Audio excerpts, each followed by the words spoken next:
Ένας από τους σημαντικότερους Έλληνες καθηγητές πολιτικής ιστορίας.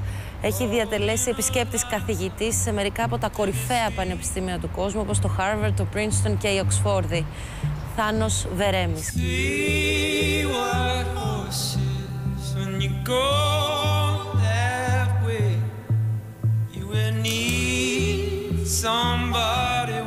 Κύριε Βερέμη, η Ελλάδα του 2012, μια υπερχρεωμένη χώρα στο μάτι του κυκλώνα, αλλά όπως εσείς ο ίδιος ξέρετε πολύ καλύτερα μέσα από την έρευνα που έχετε κάνει όλα αυτά τα χρόνια, δεν είναι η πρώτη φορά που η Ελλάδα βρίσκεται εδώ πέρα. Ναι, είναι αλήθεια αυτό. Η Ελλάδα πάντα ήταν υπερχρεωμένη από την Επανάσταση έως σήμερα. Η διαφορά είναι ότι επί Χαριλάου Τρικούπη που πτωχεύσαμε το 1893...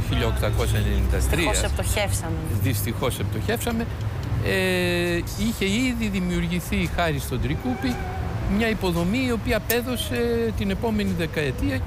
Η διαφορά με το σήμερα είναι ότι σήμερα είμαστε καταχρεωμένοι, χωρίς να έχουμε δημιουργήσει ανάλογες υποδομές και χωρίς να έχει υπάρξει μια επένδυση παραγωγική. Μετά την Ευρωζώνη πήραμε τα φτηνά δάνεια και αυτό ήταν ένα δέλεαρ. Θα μπορούσαμε να τα είχαμε αξιοποιήσει καλύτερα, δημιουργώντας υποδομές που θα έδιναν δουλειά σε κόσμο και μετά αυτή η δουλειά θα πήγαινε σε νέα δουλειά. Εμείς τι κάναμε, τι έκαναν και οι πολιτικοί μας. Διόγκωσαν το κράτος, το γέμισαν με δημοσίους υπαλλήλους, με αποτέλεσμα σήμερα να πληρώνουμε ένα ατελέσφορο και τεράστιο κράτος.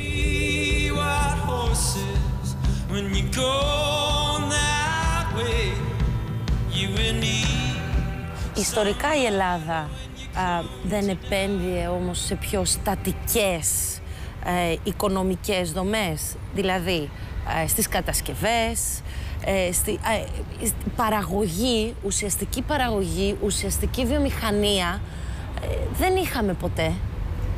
Είχαμε βιοτεχνίες. Ή ελαφρά βιομηχανία θα μπορούσαμε. Μικρομεσαίους παραγωγούς, ναι, που ταιριάζουν και στο ελληνικό τρόπο ζωής, ας πούμε. Ο κάθε Έλληνας θέλει να είναι αφεντικό του εαυτού του. Ωραία. Μπορεί κανείς με αυτό το πρότυπο να φτιάξει μικρομεσαίους παραγωγούς. Θα έλεγα ότι από τις εξελιγμένες χώρες το καλύτερο πρότυπο για μας είναι το Ισραήλ. Γιατί το Ισραήλ βασίζεται σε τι? Στην εκπαίδευση του μέσου Ισραηλινού. Εμείς μπορούμε να κάνουμε χρήση της εκπαίδευσης των Ελλήνων. Αν θέλετε, αυτό είναι και το μεγάλο μας προτέρημα. Γιατί ο κάθε πατέρας και η κάθε μητέρα Ελληνίδα θέλουν να σπουδάσουν το παιδί τους. Θα μου πείτε, είναι όλα αυτά χρήσιμα? Όχι αναγκαστικά. Αλλά έχουμε έναν πληθυσμό σπουδαγμένο, συγκρινόμενοι με άλλες χώρες, εξελιγμένες χώρες. Και το μέσο όρο της Ευρωπαϊκής Ένωσης. Τι μας λέει αυτό?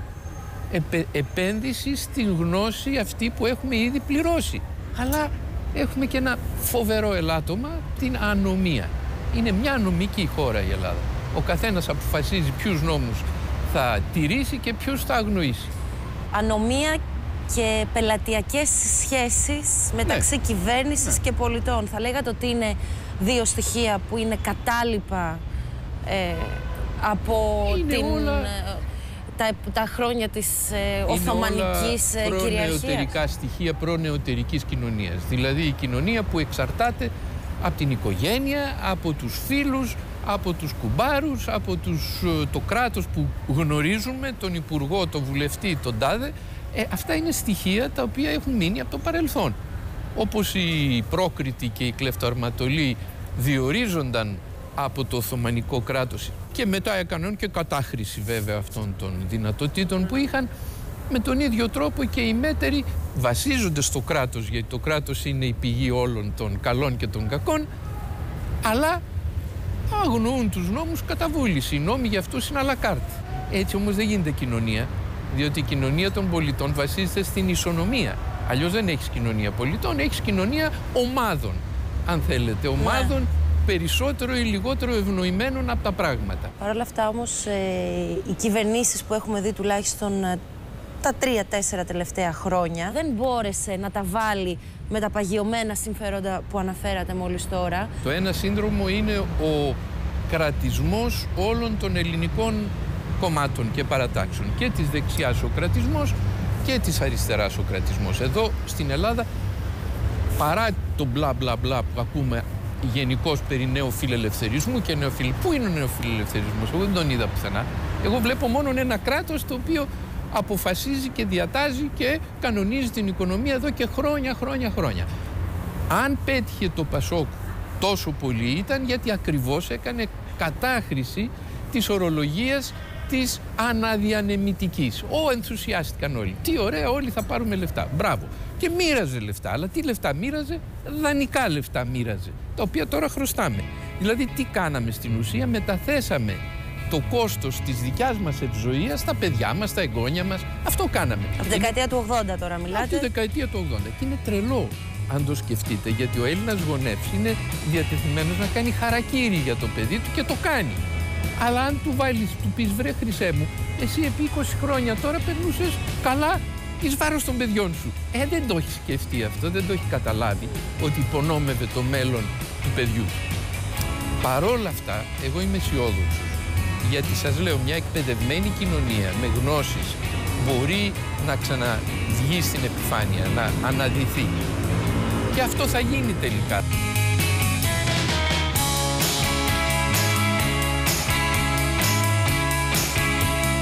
Φαίνεται η Ελλάδα να κάνει τα ίδια και τα ίδια λάθη. Δηλαδή... Δεν είναι λάθη. Αυτό είναι το πρόβλημα. Αν ήταν λάθη, τα λάθη όταν τα αναγνωρίζει κανείς τα διορθώνει.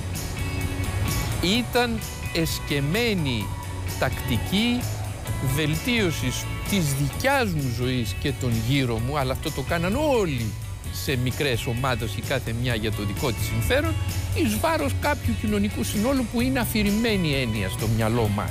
Η Δανία είναι η δεύτερη πλουσιότερη χώρα στον κόσμο, στην Ευρώπη και ίσως και στον κόσμο. Γιατί? Διότι είναι χώρα με ευνομία. Και όταν λες στο Δανό ότι κάποιος κλέβει στους φόρους, δεν μπορεί να το καταλάβει. Μα πώς είναι δυνατόν? Δηλαδή κλέβεις τον εαυτό σου. Αυτό δεν το αντιλαμβάνονται. Σε εμάς είναι τέχνη, είναι πώς το λένε, το μεράκι μας να κλέβουμε το κράτος. Τον εαυτό μας δηλαδή στην ουσία. Συμφωνείτε με την άποψη ότι οι Έλληνες είναι τα κακομαθημένα παιδιά της Δύσης? Θα έλεγα ότι αυτό είναι και άκομψο και ανιστόρητο. Πρώτον, διότι η Ελλάδα ως χώρα υπέστη πάρα πολλές ταλαιπωρίες χάριν του μέλλοντος της Ευρώπης. Δηλαδή οι Έλληνες έδωσαν περισσότερο από το περίσσευμά τους στους πολέμους και ιδίως στον τελευταίο. Τα χαλασμένα παιδιά, αν θέλετε, αν πρέπει να κάνει χρήση κανείς αυτού του όρου, είναι οι Γερμανοί. Διότι οι Γερμανοί κάνανε έναν δεύτερο παγκόσμιο πόλεμο, αναστάτωσαν όλη την Ευρώπη και τους χαρίστηκαν μετά όλα τα δάνεια, όλα τα χρέη που είχαν προς στις κατεχόμενες χώρες, συμπεριλαμβανομένης και της Ελλάδος βέβαια. Βέβαια, είναι δεξήγητος ο λόγος που έγινε αυτό, δεν έγινε για την καλή ψυχή των συμμάχων, έγινε διότι φοβούνταν να μην καταρρεύσει η Γερμανία και επωφεληθεί η Σοβιετική Ένωση. Αλλά όλοι καταβάλαμε τον οβολό μας για το θαύμα το γερμανικό. Η Ελλάδα από τις χώρες που πολέμησαν στο Δεύτερο Παγκόσμιο Πόλεμο, αναλογικά πάντα με το πληθυσμό της... τεράστια απώλεια πληθυσμού. Όχι μόνο απώλεια πληθυσμού σε νούμερα, αλλά μιλάω και σε οικονομικά σε οικονομικά ακόμα περισσότερο. Αν συνυπολογίσουμε και τον εμφύλιο στην καταστροφή της κατοχής, είναι το μεγαλύτερο τίμημα ασφαλώς. Ίσως το μεγαλύτερο, τουλάχιστον σε ζωές, είναι της Σοβιετικής Ένωσης, ασφαλώς. Γιατί πέστη όλο τον πόλεμο. Αλλά σε μέσα. Οικονομικούς όρους και αναλογικά με τον πληθυσμό, τεράστια. θα λέγαμε ότι μπορεί να είναι και πρώτη. Αν δεν είναι πρώτη, είναι μέσα στις 3 πρώτες. Ήρθε ένα σχέδιο Marshall από πίσω όμως, το οποίο βοήθησε ουσιαστικά.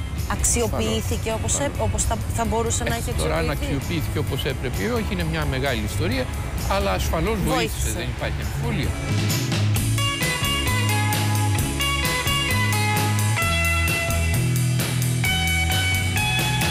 Τη μεγάλη Ελλάδα θα τη δούμε ποτέ στην Ελλάδα και όχι εκτός των συνόρων μας? Ασφαλώς θα τη δούμε, δεν υπάρχει αμφιβολία. Είστε φύση αισιόδοξος ή πιστεύετε ότι... Όχι, είμαι φύση απαισιόδοξος, αλλά για τη μικρή διάρκεια.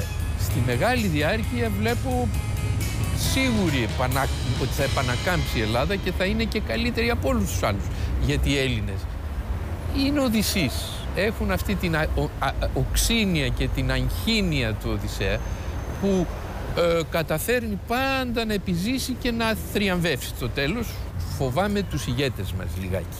Γιατί οι ηγέτες μας είναι για τα πανηγύρια. Παράδειγμα, η σημερινή μας Βουλή δεν έχει έναν διανοούμενο που να πάρει ο διάλογος για δείγμα. Ο διανοούμενος δεν κατεβαίνει να πολιτευτεί ή δεν τον ψηφίζει το εκλογικό σώμα? Και δεν κατεβαίνει και δεν τον ψηφίζει. Γιατί ο διανοούμενος που σέβεται τον εαυτό του δεν βγαίνει στα μπαλκόνια, στα παράθυρα μάλλον, να λέει τις αχλαμάρες που ακούμε κάθε μέρα.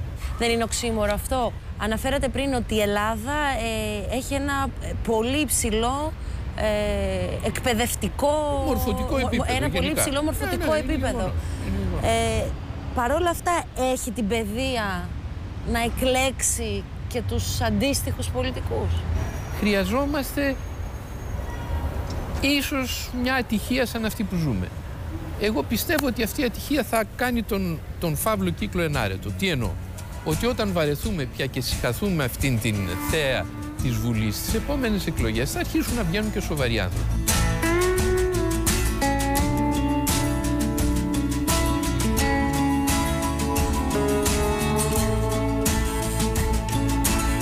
Η δημοκρατία είναι το πιο ευπαθές σύστημα. Και είναι ευπαθές γιατί θέλει αρετή. Θέλει οι πολίτες της να είναι ενάρετοι στο βαθμό τουλάχιστον που επιλέγουν. Δηλαδή, η Ελλάδα είναι μια από τις λίγες ευρωπαϊκές χώρες που αν βγεις στο δρόμο και μιλήσεις με έναν άνθρωπο τυχαία ή στο τρένο, που εγώ κατεβαίνω με το τρένο κάθε μέρα και πιάνω στις κουβέντες γιατί όλοι συζητούν μεταξύ τους, είναι ευφιέστεροι κατά πολύ από τους εκπροσώπους μας στη Βουλή. Τι σημαίνει αυτό?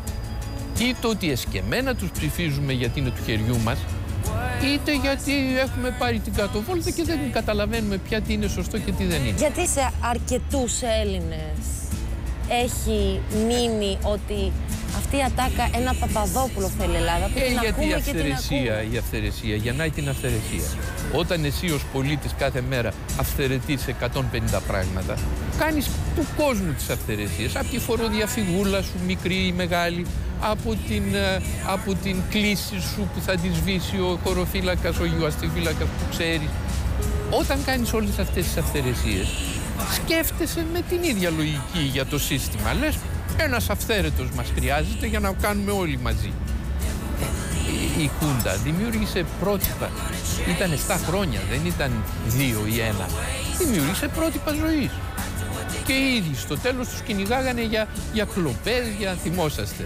Τον Μπαλόπουλο με τα κρέατα, τον Παπαδόπουλο με τα πάλι κρέατα, ο καθένας με τους τουρισμούς, με τα θαλασσοδάνεια. Αυτά μείνανε, δεν πέθαναν. Γιατί πολλοί επιτίδιοι διδάχτηκαν τότε την τέχνη του κλέβιν και την τέχνη του να κοροϊδεύεις και της ανομίας. Αυτά πρέπει να τα βγάλουμε από πάνω μας σαν την αρρώστια, πώς το λένε. Fire meets fire, we run, and it's all the same. Πολιτική ιστορία. Γιατί?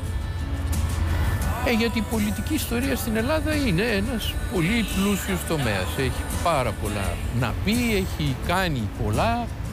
Οι ηγεσίες μας ήταν πάρα πολύ σημαντικές. Σε άλλες χώρες οι ηγεσίες δεν έπαιξαν και τόσο ρόλο.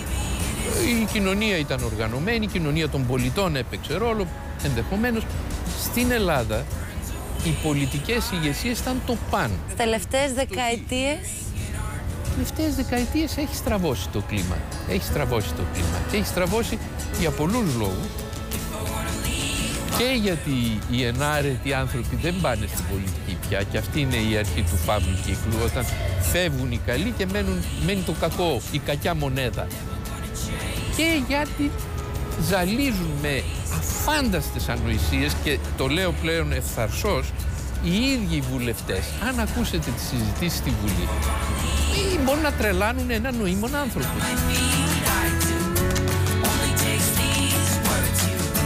Never believe our truth.